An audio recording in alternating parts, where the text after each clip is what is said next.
I'm Cat Timpf, in for Greg on this special edition of Gutfeld. Cat Timpf spent years swearing she'd never get married or have kids. She dated chaos, avoided commitment, and built her career on being unpredictable. Then she met a man who completely flipped her world upside down. He wasn't a comedian or media personality. He was something much more unexpected. Within 5 years, she went from sleeping on yoga mats to luxury homes across 4 cities. But the most shocking part isn't her transformation. It's what happened just hours before she gave birth to their first child. The timing was so bizarre, she called it a miracle that might have saved her life. Cat Timpf was born on October 29, 1988, in Detroit, Michigan. Her father, Daniel, worked long factory shifts just to keep food on the table. Detroit had already lost over 250,000 people by then, and jobs were vanishing. The Timpfs lived in Wixom and barely made ends meet. Every evening, Cat saw her dad come home exhausted, grease on his hands, his body worn down. Her mother, Annery, came from a big Polish Catholic family with 8 siblings. It was a house full of love but always short on money.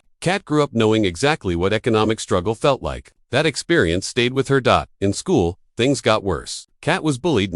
Kids made fun of her for being loud and different. She got food thrown at her. She was ignored in group projects. She was prescribed amphetamines for ADHD at age 5 and stayed on them for 30 years. Until her pregnancy in 2024. That's how deep her battle was. She started harming herself as a way to deal with anxiety. The worst part was that the teachers saw it all and did nothing. She learned early on that staying quiet didn't protect you. That's why she's always been a voice for free speech. Words became her shield. Her safe place was books and writing. That's all she had. At Lutheran High School North in Morecambe, things started to change. The school only had about 560 students and a 16.1 teacher ratio. That small environment helped. She joined theater and the school paper. Her trauma turned into stage jokes and columns. She still didn't fit in, but she had a voice now. She made people laugh, sometimes uncomfortably. Even with all the pain behind her, she pulled off high grades and found her rhythm. The school's Christian roots clashed with her political views, but she started figuring out who she really was. This was her first real step out of the dark. Then came 2014. It broke her. Her mother, Anne-Marie, was diagnosed with cardiac amyloidosis, an ultra-rare disease that hits 1 in 100,000 people. Doctors kept getting it wrong until it was too late. From the moment they figured it out, she had just 3 weeks left. She died at 57. Cat was only 26, sleeping on a yoga mat in a tiny California apartment. She was working multiple jobs, broke and broken. Her mom's death crushed her. That pain never left. Later, she'd joke about it online on Mother's Day. But the truth behind those jokes was unbearable. Despite it all, she kept going. From 2006 to 2010, she studied at Hillsdale College. She graduated magna cum laude with a degree in English. She joined Chi Omega. She wrote for the school paper. She studied abroad in England. She interned at the Detroit News. Her parents couldn't afford college, so she worked jobs the whole time just to stay enrolled. It was 2010, deep in the recession, but she finished anyway. Her Hillsdale education sharpened her voice and shaped her political beliefs. That mix of writing, acting, and freedom became her whole career. In 2012, she took an internship at KFIA 640 in Los Angeles. She was a traffic reporter in a helicopter every morning at 4 a.m., but she couldn't follow directions. That was the whole job. They fired her. She needed the unpaid internship to survive. So, she enrolled in a local community college, just to make it legal. She spent 4 months with no days off, early traffic reporting, radio station internship till 4 p.m., diner shifts until 2 a.m. She was running on fumes. But she didn't stop. In 2013, Campus Reform hired her. She reported on college protests and censorship. Her stories exposed absurd rules like canceling a petting zoo because of a camel or shutting down a Fiesta fundraiser over one word. She used sharp wit to uncover how free speech was dying on campuses. These weren't just stories. They were her way of fighting back against the silence she grew up with. But big media didn't want her. Her unpaid internship at Fox News ended because of California labor laws. Her traffic job was gone. She lost her car and her apartment, so she drove up the coast of California, knocking on radio doors. They liked her voice, but gave her nothing. She begged her way into a small segment at the Washington Times. She kept asking for mic time. Eventually, they gave her 2 minutes. She proved she could deliver something others couldn't. That 2 minutes became her start.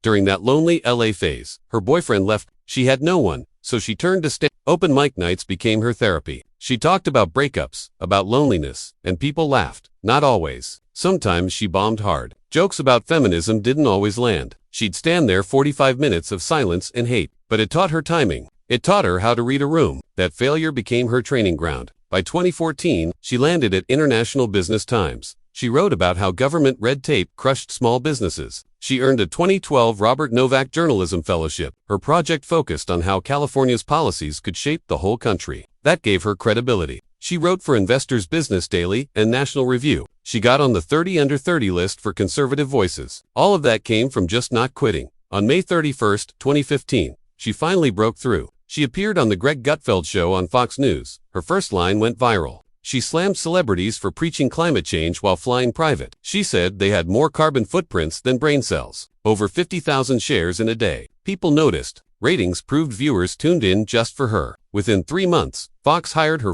Her segments got 23% more engagement than most others. She wasn't just funny, she was cutting through the noise. In 2017, Fox gave her a co-host seat on the Fox News Specialists. It launched on May 1st. Her libertarian views clashed constantly with Eric Bolling and E.K. Williams. Things boiled over after Charlottesville. She called out Trump's response, said there were no good people among white supremacists. Ratings hit 1.8 million viewers. The show was on fire, but it ended fast. On September 8, 2017, Bolling was fired for sexual misconduct. The show was over. Cat was left hanging. In May 2019, she launched Sincerely, Cat, on Fox Nation. It was supposed to be like, instead, it turned raw. She opened up about anxiety, eating disorders, even her father's death. One episode, she took off her fake lashes, fake hair, fake glasses on camera, and said, "None of this is real."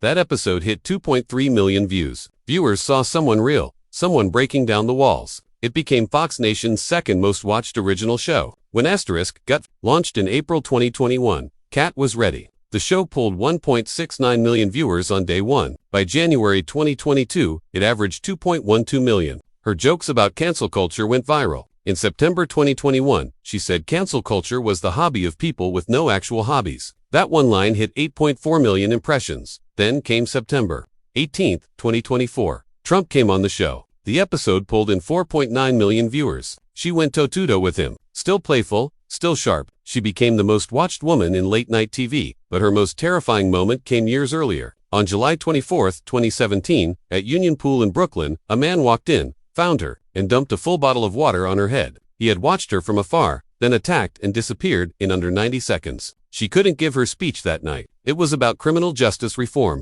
The attack silenced her. She tweeted, "This wasn't just some random drunk guy." That post got over 45,000 retweets. For months, she wouldn't go out without security. The man was never caught. That moment made her something else. Cat Timpf's rise wasn't just unexpected. It felt like someone had ripped open a tightly sealed envelope in the middle of a quiet room. On April 18, 2023, she released her first book, You Can't Joke About That.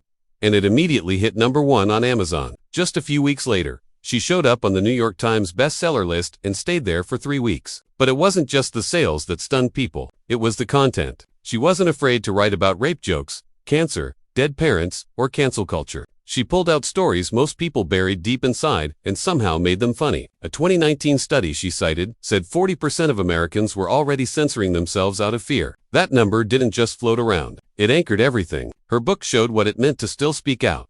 Then, in September 2024, she released her second book, I Used to Like You, Until, and once again, it hit the New York Times list. But this time, people didn't just raise eyebrows, they dropped their phones. One of the most shocking parts of the book was about a woman she had dated. The relationship didn't fall apart because of religion or politics, but because of the woman's ultra-aggressive gender studies professor, mother. She couldn't stomach her daughter dating someone from Fox News. Cat wrote plainly that she doesn't want to be labeled heterosexual. That line rippled through conservative and progressive spaces alike. And then she went on Joe Rogan's podcast in September 2024 to talk about it all. The episode got millions of views.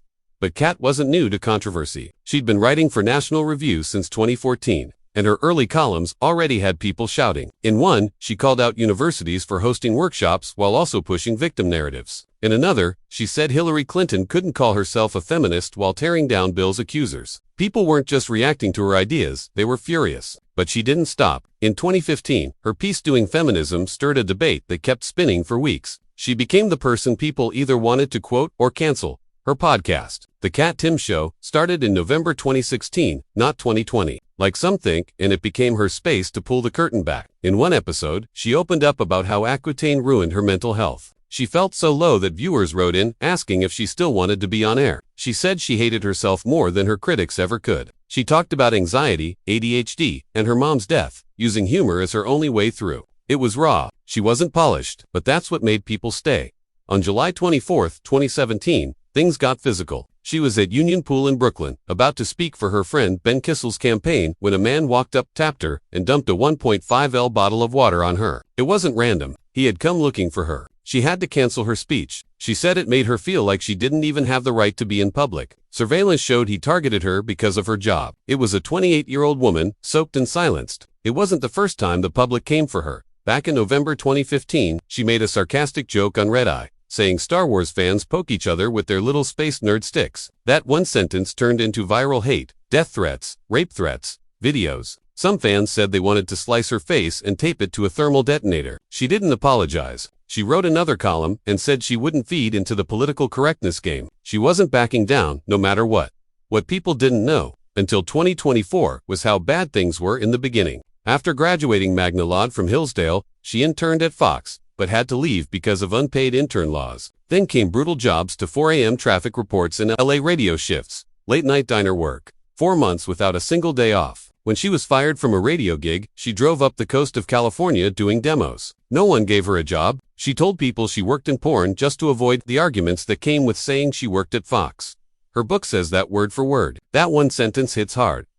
Her comedy stayed the same, cutting and brutally honest. She talked about being dumped in front of her dad just days before starting at Fox. She joked about abortion, parties, drinking. Not all of it was documented, but it was always uncomfortable in the best way. In 2019, her routines leaned into libertarian ideas, always pulling her personal life into political tension. She said comedy was her religion. It was how she healed. By 2024, her second book was out during her pregnancy. It was the best thing she said she'd ever done. She was fired from radio gigs for refusing to censor herself, and it only fueled her stance on free speech. Despite the constant harassment, she didn't step away, she stepped up. In 2023, her role on Gutfeld changed completely. She went from panelist to segment producer. She didn't just sit at the table, she built the segments. The most surprising one, her egg freezing journey. She turned one of the most private experiences into a comedy bit. The internet went wild over 2.3 million interactions. Her salary hit $1.2 million by the end of the year. $1.2 million by the end of the year.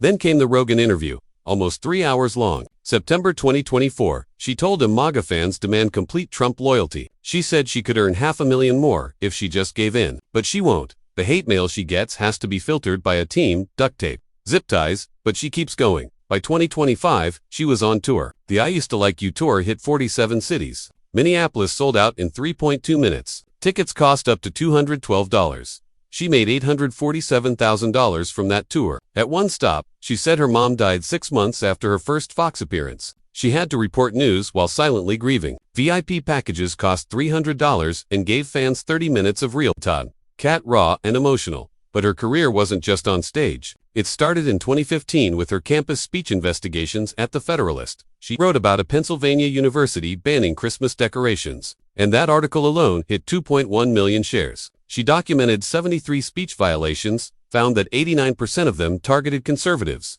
and proved that campuses weren't safe for ideas anymore. One article even led to a segment on The Daily Show. She made $125,000 that year from The Federalist alone. Then in 2025, during her maternity leave, she found out she had breast cancer just 15 hours before giving birth. Stage 0. But still, she went through a double mastectomy in March at Memorial Sloan Kettering. She shared a photo of her feet with the word censored over them. 847,000 people liked it. She returned to Gutfeld in June. That episode had 3.2 million viewers. She looked at the camera and said, "I'm boob-free and cancer-free." Cat Timpf had always joked that she was never meant for anything traditional. She didn't believe in marriage. She didn't believe in monogamy. She liked chaos and unpredictability, especially when it came to relationships. So, when she swiped right on Rhea in 2019 and matched with Cameron Frischia, it felt like a mistake. He looked like a clean-cut finance guy, military background, prep school education, neat haircut, the complete opposite of every bad boy she had dated before. But something about him pulled her in.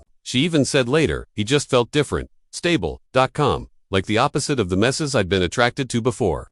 Their first date shattered whatever ideas she had left. He didn't talk about stocks or brunch spots. He talked about Afghanistan. He had served in the 101st Airborne Division back in 2012 near the border with Pakistan, one of the last American units doing combat missions before the drawdown. He told her stories about firefights, Taliban ambushes, i.e., he had been there when things were still explosive, before the withdrawal really started. For a woman used to sharp one-liners on Fox News panels, this was something else entirely. It wasn't just that he had survived war, it was how calmly he talked about it. She admitted, "I felt like I was listening to someone from another planet." That was only the beginning. The more she learned, the stranger it felt. He wasn't just some finance guy. He had graduated from West Point in 2009. Before that, he played lacrosse at the elite Choate Rosemary Hall boarding school. At West Point, he wore jersey number 40, stood 6 feet tall, 180 pounds. He wasn't just part of the Army lacrosse team. He helped rebuild it during one of its toughest years after they lost most of their senior players. The deeper she looked into his past, the more he felt like some kind of fictional soldier-athlete hero character. And she couldn't help but laugh at how absurdly perfect it all sounded. What really surprised her wasn't just his resume, it was how much he respected her voice. Most of the men she dated didn't know what to do with her political commentary or late-night comedy rants. But Cameron didn't flinch. He liked that she was loud and opinionated. He encouraged it. He didn't try to quiet her down or debate her to win points. He just listened, asked questions, and pushed her to keep going. That alone set him apart. Then came the pandemic in 2020. After just a year of dating, they moved in together. That was the moment everything she once believed started to fall apart. No cohabitation, no traditional roles. That had always been her mantra. But the lockdown forced a choice. And instead of pushing him away, she leaned in. They built a rhythm in the same space day after day. No screaming matches, no staged Instagram, couple life, just couple life.